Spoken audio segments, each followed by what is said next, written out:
అచ్యుతాపురంలో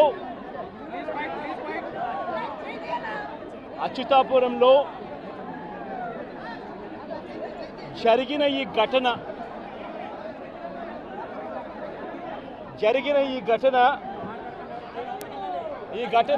ఘటనలో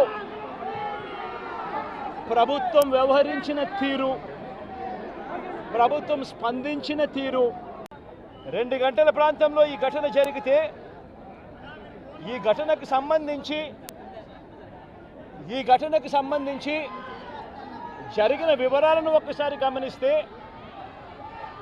ఈ ఘటనలో ప్రభుత్వం స్పందించకూడదు అన్న తాపత్రయము ఎక్కువగా కనిపిస్తూ ఉంది. ప్రభుత్వం 17 మంది చనిపోతే ఈ ప్రభుత్వం మొట్టమొదటగా సాయంత్రం 4 గంటలకు హోంమంత్రి వచ్చి ప్రెస్ మీట్ను అడ్రస్ చేస్తూ తాను మాట్లాడినప్పుడు కూడా సహాయానికి సంబంధించి పర్యవేక్షించడానికి తాను అనకాపల్లికి వెళ్తున్నాను అన్న మాటలు వాళ్ళ నోట్లో నుంచి రాలేదు. మరో గంట తర్వాత అంటే సాయంత్రం 5 గంటల ఆ ప్రాంతంలో కార్మిక శాఖ మంత్రి ఎవరి పరిధిలోకి వస్తుందో, ఈ డైరెక్టర్ ఆఫ్ ఫ్యాక్టరీస్ అనేది ఎవరి పరిధిలోకి వస్తుందో, ఈ కార్మిక శాఖ మంత్రి కూడా ప్రెస్ మీట్ పెట్టి ఎంతమంది చనిపోయారో తెలియలేదు అన్నాడు.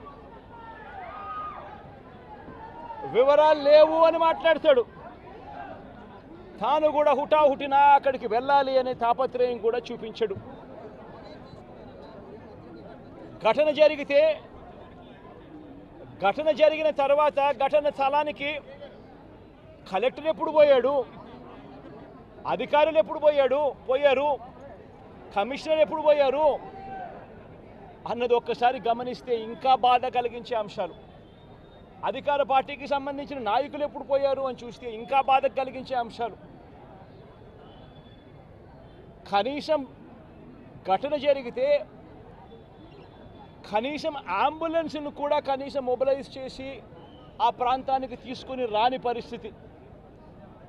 బాధితులు ఎవరైతే ఉన్నారో వాళ్ళందరినీ కూడా కంపెనీకి సంబంధించిన బస్సుల్లో తీసుకొస్తా ఉన్నారు, హాస్పిటల్లోకి తీసుకొని పోయే పరిస్థితి.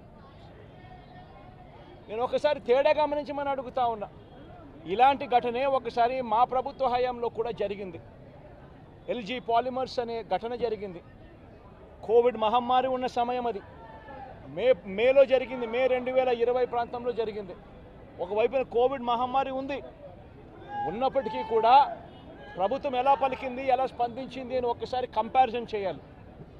ఆ ఘటన తెల్లవారుజామున రాత్రి 3:40 తెల్లవారుజామున 3:40కి ఆ ఘటన జరిగితే, తెల్లవారుజామున 3:40కి ఆ ఘటన జరిగింది, పట్టపగలు కాదు.